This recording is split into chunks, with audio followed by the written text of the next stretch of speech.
como el escalón.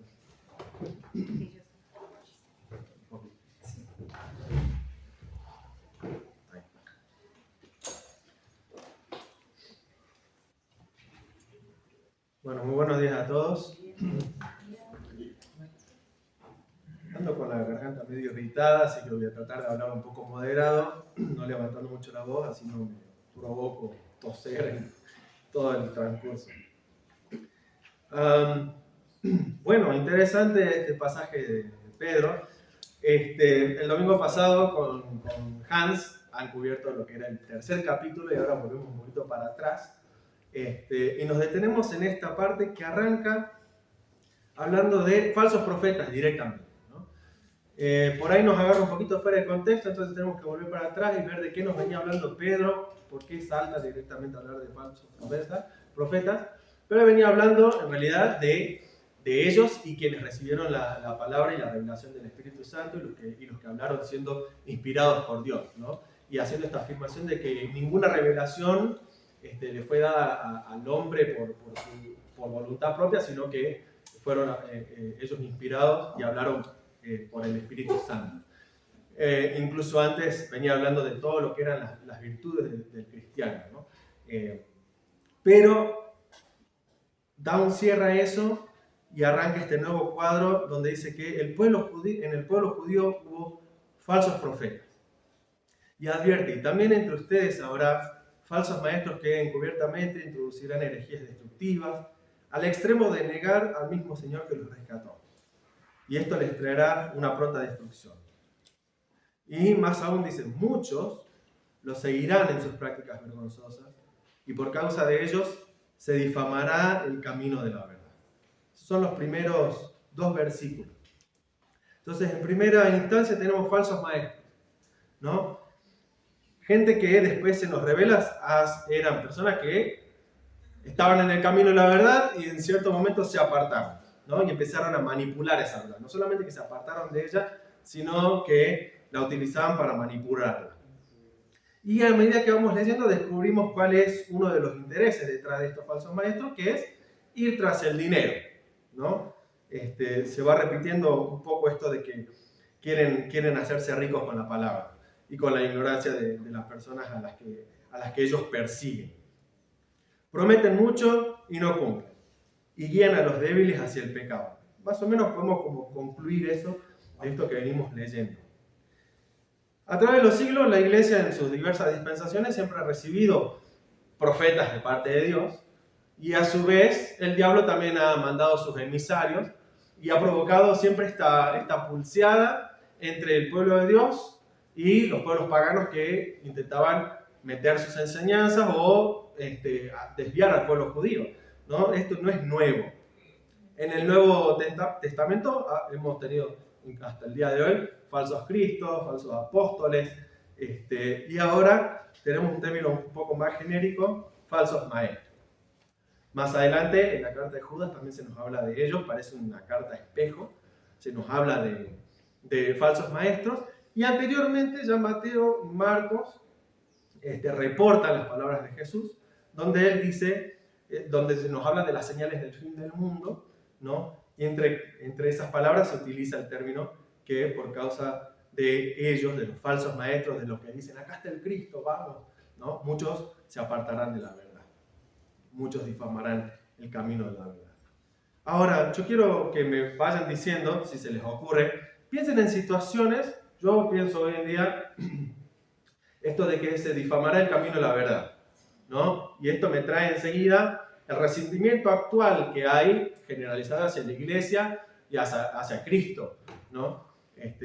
Porque a veces depende mucho de qué religión estemos hablando, el nivel de rechazo que hay.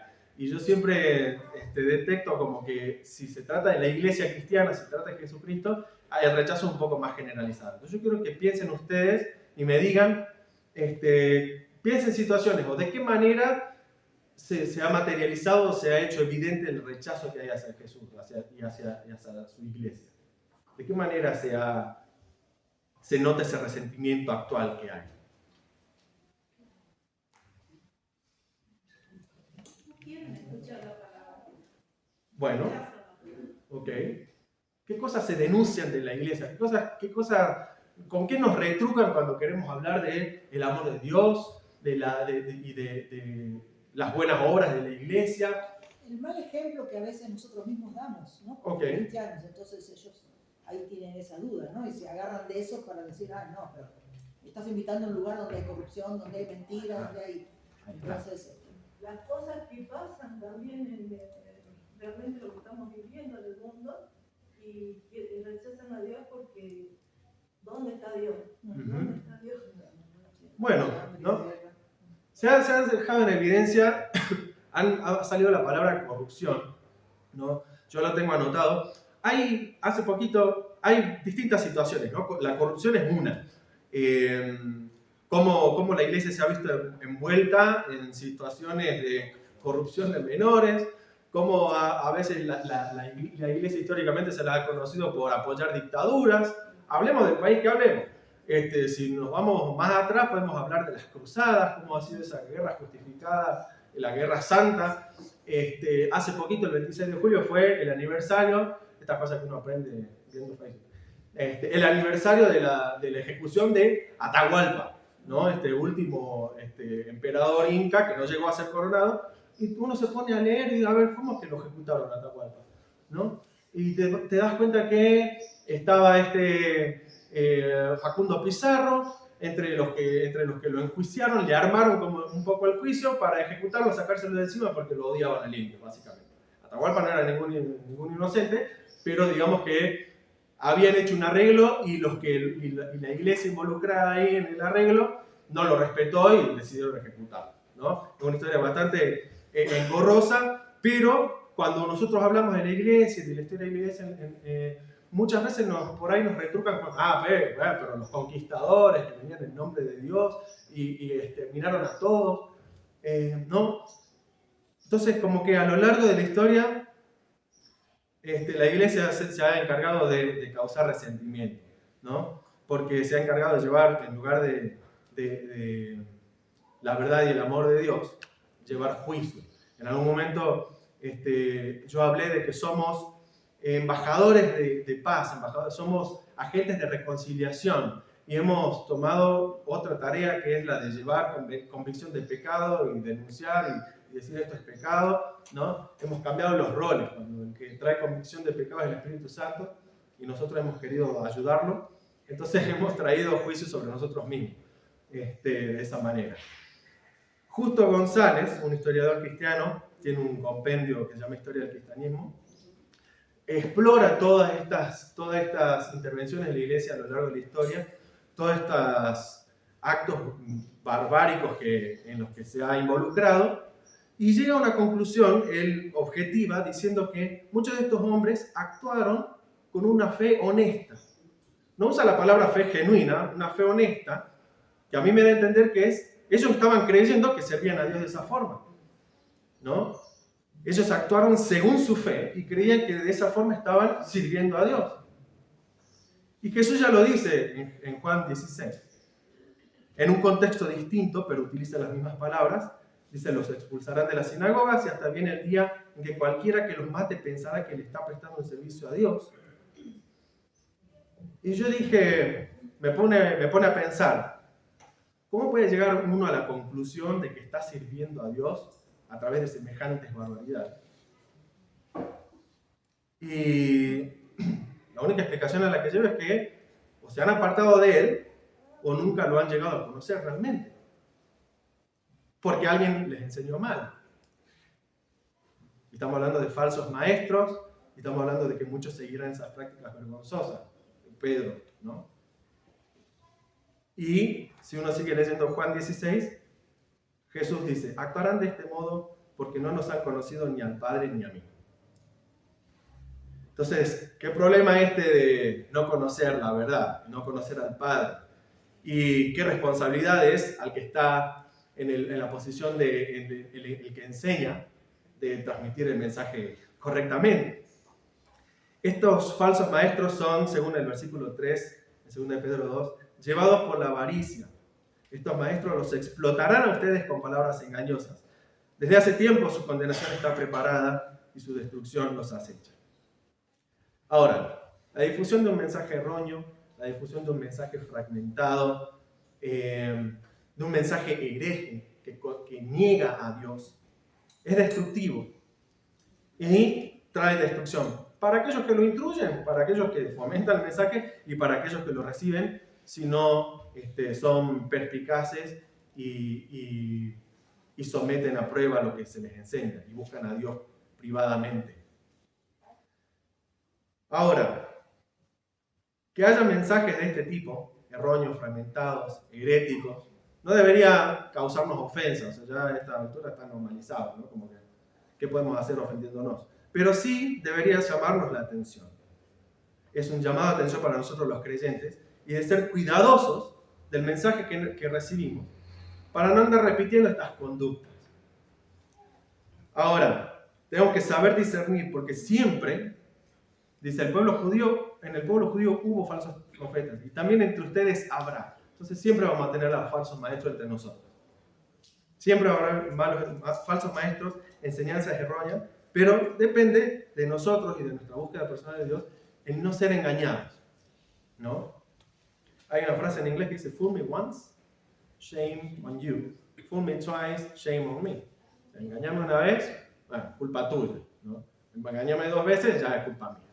Entonces, podemos haber recibido enseñanzas erróneas, eso nos puede haber llevado a un mal resultado, pero que la experiencia nos enseña a que no pasemos de vuelta por eso.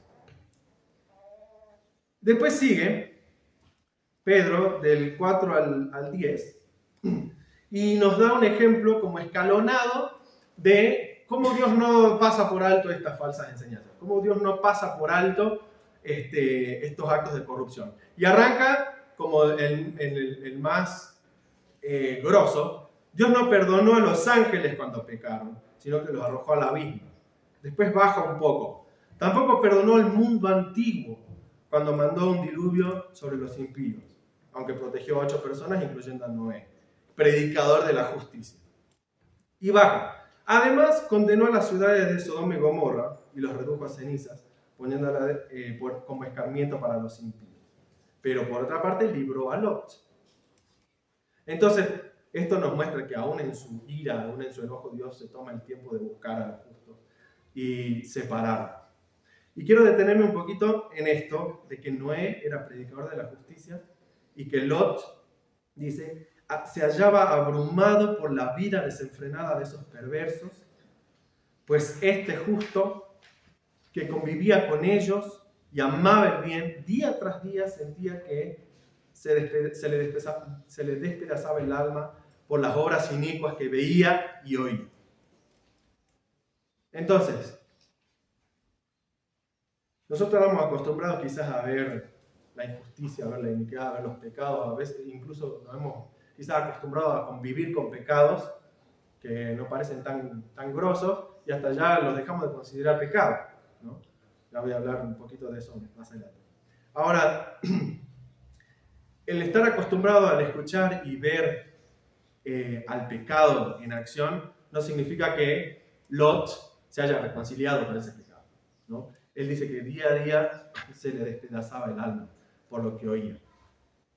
Todo esto demuestra, versículo 9, que el Señor sabe librar de la prueba a los que viven como Dios quiere y reservar a los impíos para castigarlos en el día del juicio.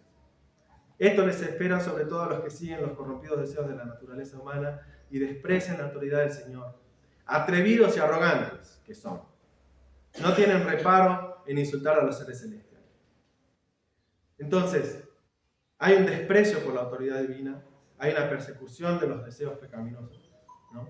Y hay un deseo de vivir apartados de Dios, de parte de estos falsos maestros. Y dice Dios que ya tiene un día reservado para ellos, y es el día del juicio. Tiene un calendario sin principio ni final, y ahí hay un recuadro que dice juicio en algún día que solo Él sabe, y no podemos ignorarlo, ¿no? Pero mientras tanto, nosotros no podemos acostumbrarnos y acostumbrarnos a vivir con ese pecado como si no fuera nada, sino que hay que dolerse y tomar cartas en el asunto.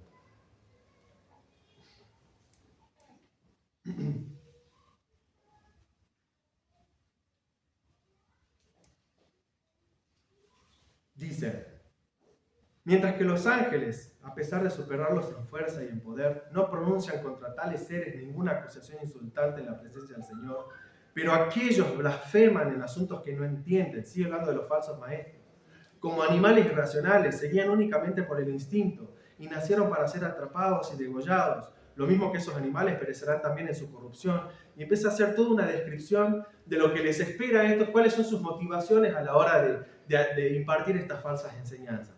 Enriquecerse, ¿no? Básicamente. Pero a ellos les espera el juicio. Y utiliza la comparación con Balaam, que este era un profeta que fue contratado básicamente para maldecir a Israel, ¿no? Al final no lo maldice a Israel, pero de todas formas se lo usa de mal ejemplo porque él buscó hasta el último a ver si podía beneficiarse de alguna forma, ¿no? Le fueron a decir, che, te vamos a pagar para que maldiga a Israel porque vos sos profeta, y que eso, no, hermano, eso está mal. Déjame que lo consulte con Dios. Dios le dijo, no haga lo que te pidan. Ok, che, ¿sabes qué? Dios me dijo que no. No, pues bueno, te vamos a pagar buena guita. Bueno, déjame que lo consulte, ¿no? Entonces como que él empezó a empujar y hasta que Dios le habló a través de la burra y le dijo, hermano, así, ¿no? Balaam no maldijo a Israel, pero como que pechó los límites, ¿no? Hasta donde pudo. Entonces se lo usa de un ejemplo de alguien que está persiguiendo un salario, ¿no? Para cometer una injusticia. Y tenemos toda una descripción, hasta el versículo 19-20, de lo que son este tipo de personas. Son, a simple vista uno diría, bueno, pues yo me di cuenta enseguida de alguien que está de esta forma, ¿no? Si uno busca en YouTube, han hecho compilaciones de videos de iglesias donde hacen shows, donde bautizan a la gente con manguera, y le dicen, y vengan, y acá está la presencia del Señor, y vengan todos acá al altar, porque acá está Dios, y empiezan con enseñanzas encantando al oído del oyente, hablando cosas sin sentido, pero sin embargo operan, y uno dice, pero ¿cómo no se dan cuenta? Y bueno, a veces no se dan cuenta. Hay cosas más perversas aún, como hay iglesias donde se controla el salario de los miembros para ver si están aportando bien con el diezmo o no, al punto incluso de pastores o gente del liderazgo que los acompaña al cajero a los miembros, porque no sé si con la excusa de que por ahí no saben manejar el cajero o con la excusa de controlar cuánto está cobrando para ver si no está dando el diezmo bien calculado o no. Eso pasa. Y tengo una persona muy cercana que lo vive mes a mes. Entonces uno dice, pero ¿cómo no se dan cuenta de estas cosas? Son tan obvias. Y bueno, algo tienen en la labia que los endulzan, ¿no? Pero ¿qué tenemos que hacer con esto? Bueno, uno si se da cuenta de esas cosas, de semejante corrupción en un lugar, y salite de ahí, ¿no? Acá hay un versículo donde dice que los ángeles, ni siquiera los ángeles, se animan, se animan a acusar a las fuerzas celestiales, digamos, delante de Dios. No se ponen a hablar entre ellos, che, ¿viste lo que hizo este demonio? No, ni siquiera eso.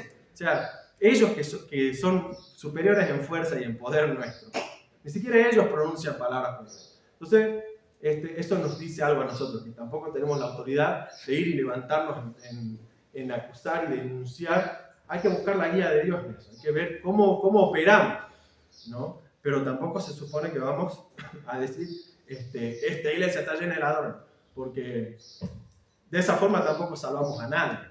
Imagínense que alguien entra ahora y dice, esta iglesia está llena de ladrones, lo primero que vamos a hacer es tirarle con la silla. Y en lugar de tenernos a pensar si de verdad que estamos llenos de ladrones, ¿no? Les prometen libertad cuando ellos mismos son esclavos de la corrupción, ya que cada uno es esclavo de aquello que lo ha dominado. Y dice, si habiendo escapado de la contaminación del mundo por haber conocido a nuestro Señor y Salvador Jesucristo, vuelven a enredarse en ella y son vencidos, terminan en peores condiciones que al principio. Más les hubiera valido no conocer el camino de justicia que abandonarlo después de haber conocido el santo mandamiento que se les dio. Cuando me dice el santo mandamiento que se les dio, yo inmediatamente pienso en amarás al Señor con todo tu corazón y a tu prójimo como a ti mismo, el resumen de la ley. Esta gente no ama a Dios ni a su prójimo, solo se ama a sí mismo. De vuelta, es como muy explícito, muy fácil de detectar. ¿Cómo hago para que esta palabra me hable a mí? Yo apenas me considero un maestro. ¿Cómo hago para que les diga algo a ustedes que están ahí sentados diciendo, bueno, léetelo para vos al pasaje porque está referido al falso maestro, fíjate que no seamos falsos maestros. Y sí, haré la reflexión. Pero hay distintas formas de ser un falso maestro. No necesariamente tengo que estar ordenado, ¿no? No nos equivoquemos al creer que estamos exentos de estas advertencias por no ser maestros. Cualquiera de nosotros que conozca la palabra y la enseñe según conveniencia, omitiendo, distorsionando el mensaje, acomodándolo, recamos en el mismo pecado.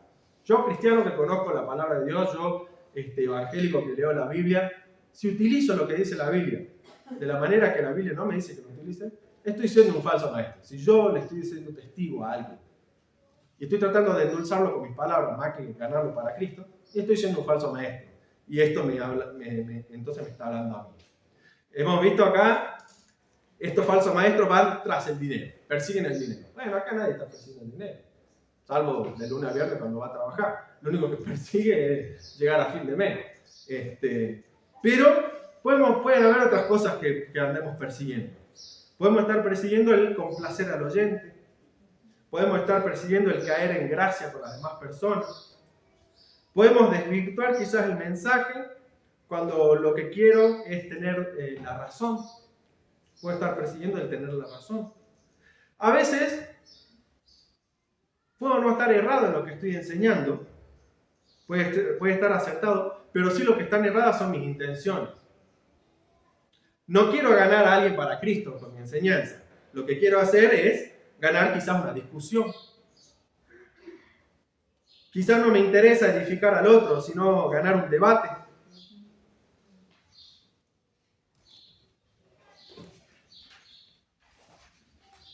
Toda esta descripción que hace Pedro de los falsos maestros, por ahí nos resulta medio ajeno. Pero si lo empezamos a analizar más pelo por pelo, por ahí me doy cuenta que me está hablando a mí también.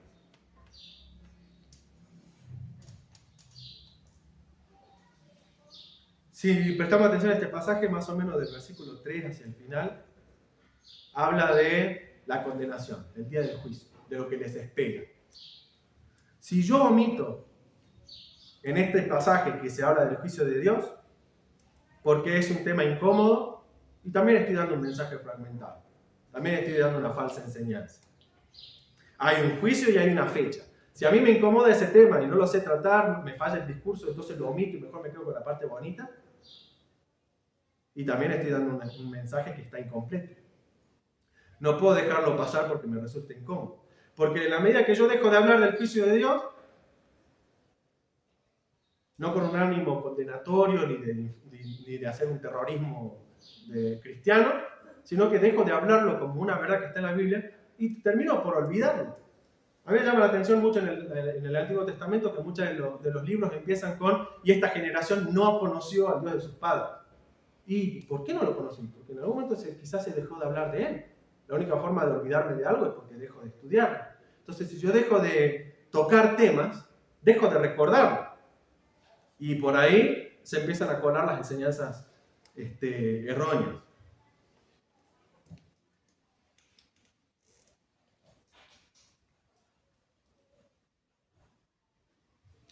A veces predicamos o enseñamos la palabra de Dios correctamente, pero por la motivación equivocada. Quizás por causar una buena impresión.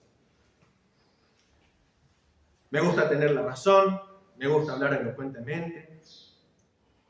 Lo que importa no es edificar al otro, sino ganar el debate, ¿no? En Facebook está lleno de esas cosas, ¿no?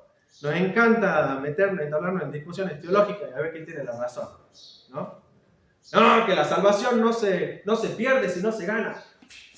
Y tiran, atacan. Salvación es por obras. No, la salvación es por gracia. No, pero la gracia es un don de Dios. Ah, pero la gracia sin obras es muerta. ¿No? ¿Predestinación? Sí. No. La mujer calla en la congregación. Se ríen, pero... ¡Vos callate! Y se arman esos debates en Facebook, en las redes, ¿no? Entonces yo digo, ¿no estamos imitando actitudes de estos falsos maestros? Blasfemar sobre lo que no entiendo.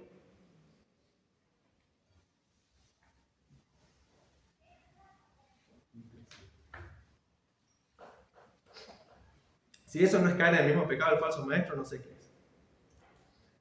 Estamos siendo irracionales, reaccionando por instinto, siendo arrogantes, elaborando discursos seductores sin sentido. Estoy sirviendo a mi orgullo, que es una manera de dejarse llevar por la depravada naturaleza humana. Ganar una discusión, a mí me recompensa con una sensación de bienestar, de satisfacción, que se siente placentero. Y cuando algo se siente bien, ¿qué quiero hacer? Repetirlo. Y si eso que estoy haciendo bien, que me está haciendo bien, y lo repito, es malo, entonces estoy satisfaciendo un deseo impuro. Entonces, ¿no soy un falso maestro?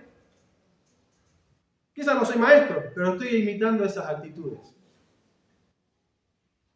Ahora hay una cultura de la cancelación, ¿no? Donde algo que me ofende, algo que yo no entiendo, ¡pah! Lo cancelo. ¡Ah, hereje! ¿No? Hay una falta de comprensión discursiva a veces de lo que leemos, de lo que escuchamos, ¿no? Y como nosotros buscamos reforzar nuestras ideas, esto que hemos aprendido toda la vida, al no entender el otro discurso porque desarma el mío, entonces lo cancelo. Y a veces me estoy perdiendo de aprender algo nuevo. Y a veces por cancelarlo también me estoy perdiendo de pararlo. Vamos a seguir cómo va este discurso, a dónde apunta. No, pero como me contradice, yo no lo entiendo, no lo manejo, ¡pam! Lo cancelo. Ah, no, estos no conocen a Dios. Like. Me enoja, ¿no? Me pone la racha, me entristece, me llora. Es un mecanismo común, esto es algo totalmente humano. A veces distorsionamos un mensaje, agregamos cosas, sacamos cosas, porque el cerebro busca modificar nuestra percepción de eso que no entendemos, de manera que tengamos razón, ¿no? Porque no nos gusta equivocarnos. Entonces, algo que me está ofendiendo, algo que no me está cerrando, digo, vamos a acomodarlo de esta forma porque esto es lo que está queriendo decir, ¿no? Y en las redes vemos todo el tiempo eso, que cortan mensajes, ponen capturas de cosas, que eso fuera de contexto, porque responde al discurso que ellos, con el que ellos se sienten cómodos. Y pasa lo mismo con nosotros. A veces vemos pastores, ahora por ejemplo Dante Gebel, todo el tiempo, le responden en Facebook, ¿no? Y él no se deja mucho hacer bullying, también contesta, ¿no? Pone, hablemos de Cash, el mensaje de hoy, ¿no? Hay mucha gente que odia a Cash Luna porque es el Luca y porque no sé qué, porque qué sé yo, no sé, yo nunca hablé con Cash Luna, nunca fui a su iglesia, nunca entablé una amistad con él, si me dejo llevar solo por lo que dicen internet o por lo que dicen de él, y estoy con un discurso medio fragmentado, con alguna opinión medio quizás precipitada, y de repente Dante Gebel es alguien que yo sigo, lo escucho, me gusta su mensaje, su ministerio, y de repente habla de él. Y alguien que seguía a Dante Gebel, pero no le gusta a Cash Luna, dice, pastor, siempre hablar, ¿cuándo vas a hablar de la verdad del evangelio? ¿No? Y él le responde, que bueno, capaz que este mensaje no es para vos. No sé si es la mejor forma, pero bueno. Y todo el tiempo, Tiene su canal ahora, donde invita referentes de la cultura y de la televisión. ¿Por qué no invitas a hombres de Dios? Le pone, ¿no? Irracionales, reaccionan por instinto. Y se trata solo de ganar discusión, por el simple placer de ganar. Deberíamos, en estas situaciones donde nos encontramos en una encrucijada, que no sabemos qué pensar, qué hacer, cómo reaccionar, llevar nuestros pensamientos, nuestros malestares a Dios. No salir a reprender lo que no entendemos. Y aún si lo entendemos, lo sometemos a Dios. Porque los ángeles no van a decir que ellos no van a saber que hay un demonio de lo que no es un demonio. Ellos saben bien lo que es un demonio y lo que no es un demonio, y aún así lo someten a Dios. Ni siquiera ellos levantan. y será Dios el que nos dé las directivas después. Y un falso maestro, ya para terminar.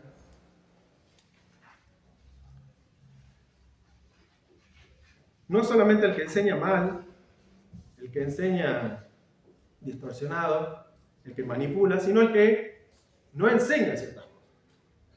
En la psicología hay algo que se llama la conductas de evitación. No está Astrid acá, ninguno de los dos de Alessandro,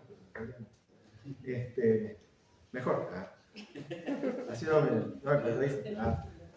Conductas de evitación. Una conducta de evitación es algo que yo evito. Soy claustrofóbico, le tengo miedo a los ascensores, entonces uso la escalera. El día que se corta la luz, no ande el ascensor, tranqui, ¿no? Voy por la escalera, no pasa nada.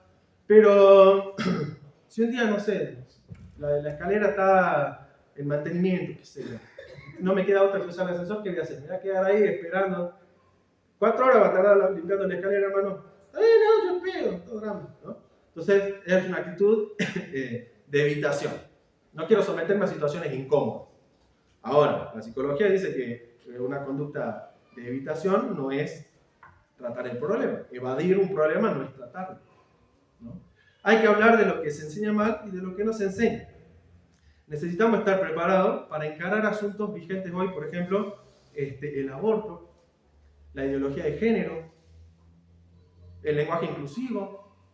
Yo los tiro a los temas y pongo cara de níquel. No quiero emitir ningún género. Pero son temas que cuando los escuchamos, estamos esperando a ver cuál es la postura. ¿Qué va a decir el aborto? ¿Qué va a decir el lenguaje inclusivo? A ver si me ofendo o no. Son temas que tenemos que tratarlos porque están instalados en nuestra sociedad y tenemos que saber cómo tratarlos. Se están instalando, no solo instalados, sino ganando cada vez más terreno. Y a veces en el afán de no ofender, porque por ahí ya incluso si es instalado dentro de las congregaciones, no sabemos a quién le estamos dirigiendo el mensaje, no sé si lo voy a ofender, no sé si es alguien nuevo. Entonces mejor no lo toco al tema porque no lo vayamos a perder, ¿no?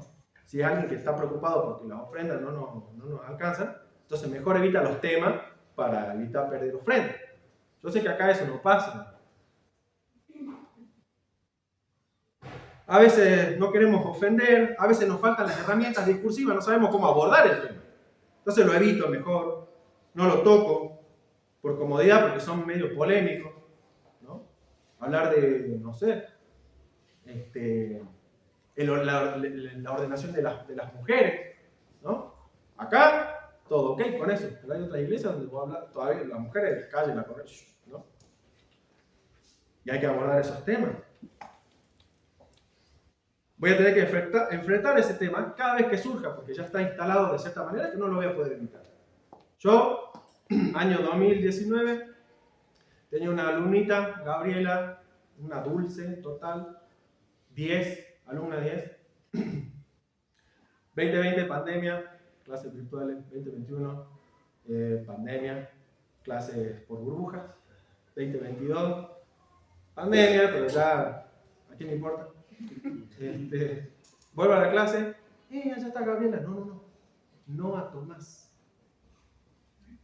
Sí, ahora ella se autopercibe varón. Y vos la ves, ¿qué hago? ¿Cómo abordo ese tema? ¿Cómo le digo? ¿Ella?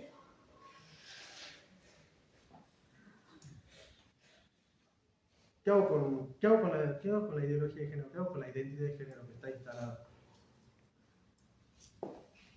No puedo ir a decirle a ella, sabes que no te puedo hablar, pero yo tengo que decirte ella, porque si no estoy pecando.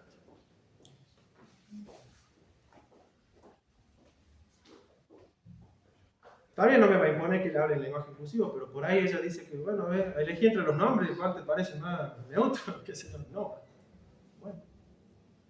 Yo tengo que tener en claro que esa persona está en una necesidad donde su identidad está en cualquier lado. ¿Será un capricho? No sé, no está en mí decirlo.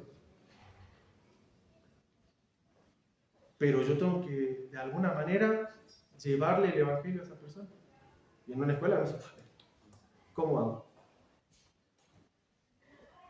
Entonces, Qué bueno que nosotros tenemos la apertura, ¿no? de poder tratar estos temas, de traerlos, de formarnos y llegar a una respuesta, de que Dios nos dé una respuesta y no evadirlo. Ideología de género, ¿qué? Hacen ese tema y como hacen entrar al diablo. No, hay que hablarlo porque allá afuera.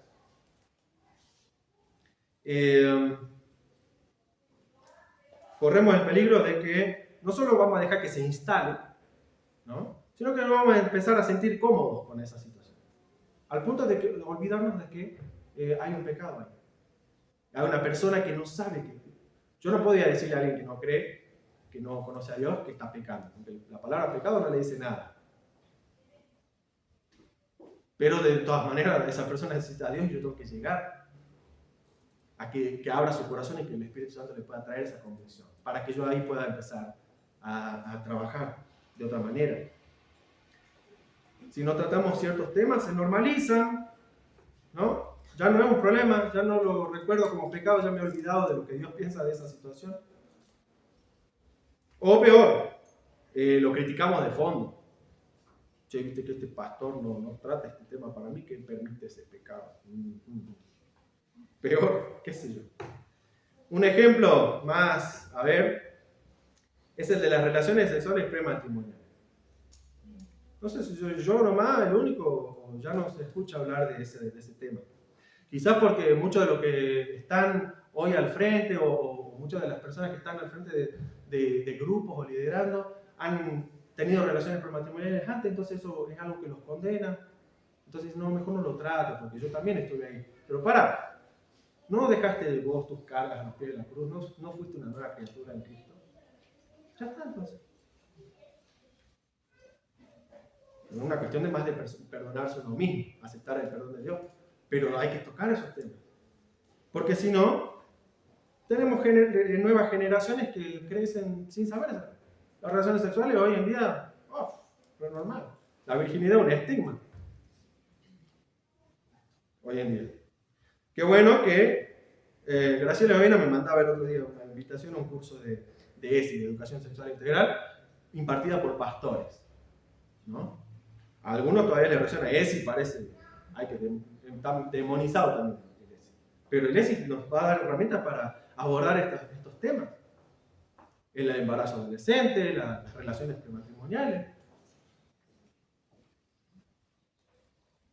A veces creemos que por no abordar problemas es la forma en que desaparece. No lo menciono, no pasa. Como en un matrimonio, ¿no? Digo, tengo que hablarle de esto. No, pues si le hablo se va a enojar, y vamos a estar peleados todo el día. Y mejor no lo trato, mejor lo dejo pasar, que se olvide. Y después sale peor. Porque no se olvida. Los problemas hay que tratarlos. Y hoy en día estamos ante una batalla más sutil todavía, que es una batalla contra el lenguaje, ¿no? Nos modifican las palabras y al modificar las palabras cambiamos la forma de ver la realidad. Nosotros pensamos con palabras. Ustedes intenten racionalizar algo sin palabras. No se puede, ¿no? Se modifica el pensamiento a través de las palabras y el pensamiento modifica nuestra realidad. Cambian su manera de pensar, cambian su manera de vivir. Hablaba yo de la ideología de género, ¿no? Esto del lenguaje inclusivo, de que ahora incluso se están adoptando palabras como personas gestantes, personas menstruantes, ¿no? Y por hablar de la misma manera empezamos a utilizar los mismos términos y estamos cambiando un poco las palabras y estamos cambiando la realidad. Un tema también que era medio polémico, el aborto. El aborto pasó a llamarse interrupción del embarazo, ¿no? Interrupción es que yo le ponga pausa a la grabación ahora y después le ponga play y se reanuda. Ahora, yo a un embarazo no lo puedo interrumpir y después reanudarlo. El embarazo se termina. Una interrupción es una terminación. Si el celular se le corta la batería, ya está, se terminó la grabación. No puedo reanudarlo, tengo que cargarlo de vuelta y volver a grabar. No solamente es una interrupción, no solamente una terminación provocada y violenta de un embarazo. Y no solamente es la terminación violenta provocada de un embarazo, es la terminación violenta provocada de una vida humana. ¿Y qué es la terminación violenta de una vida humana? Es un asesinato. Cuando yo digo interrupción del embarazo, estoy objetivizando o cosificando al feto, una bolsa de células. Pero cuando hablo de asesinato ya cambia la percepción. Entonces mejor lo cambiemos, hablemos de interrupción del embarazo porque eso me ayuda a mí a llevarlo, ¿no? Ahora, ¿para qué yo necesito recordar que es un asesinato? ¿Para ir a la que abortó y decir asesina? No.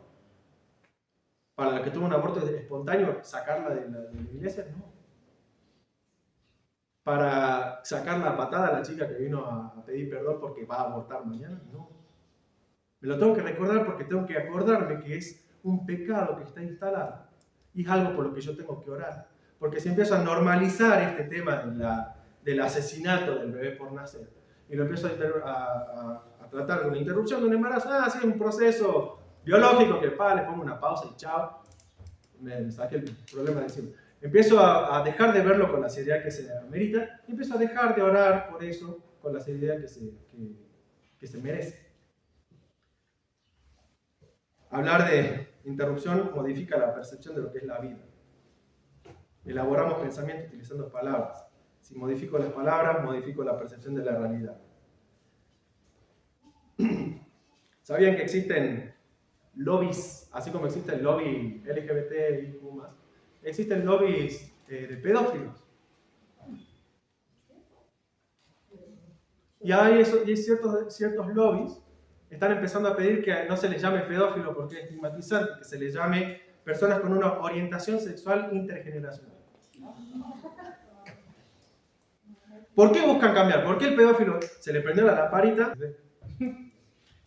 ¿Por qué buscan cambiar, que no sea más pedofilia, que sea orientación sexual intergeneracional? Porque modificar las palabras cambia nuestra percepción de la realidad.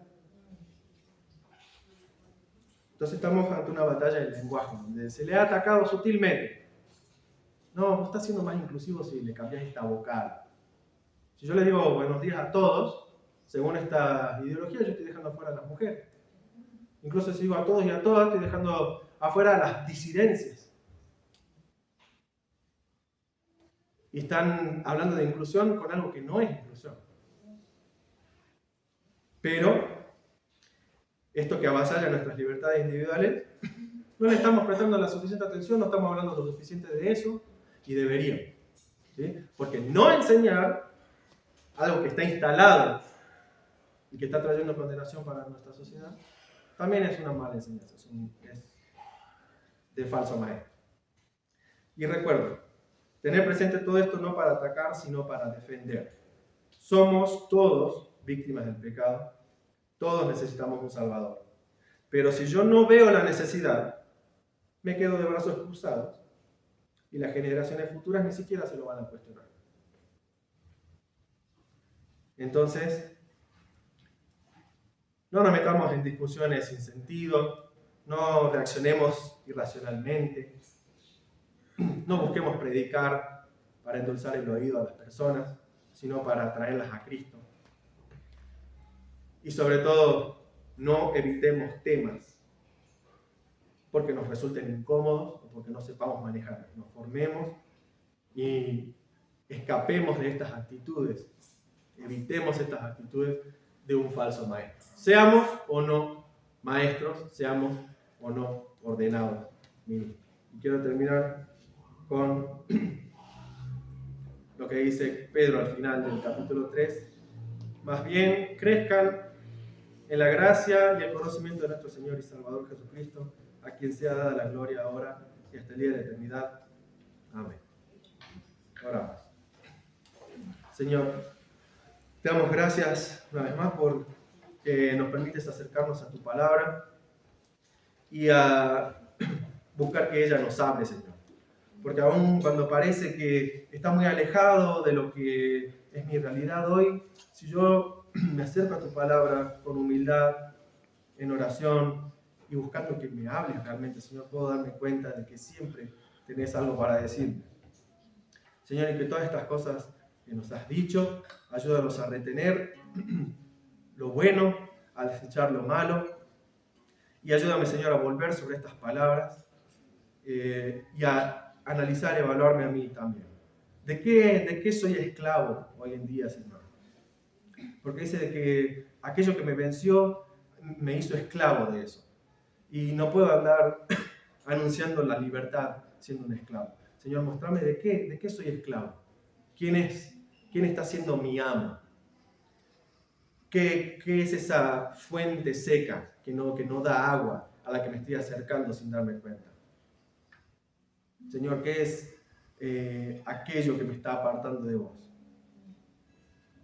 Ayúdame a identificarlo, Señor, y sobre todo ayúdame a volver a tus pies, a empezar otra vez y formarme, Señor, en tu amor, en tu gracia, en tu conocimiento, para llevarte a los que no te conocen, Señor, y que de esa manera tu reino se expanda. En el nombre de Jesús. Amén.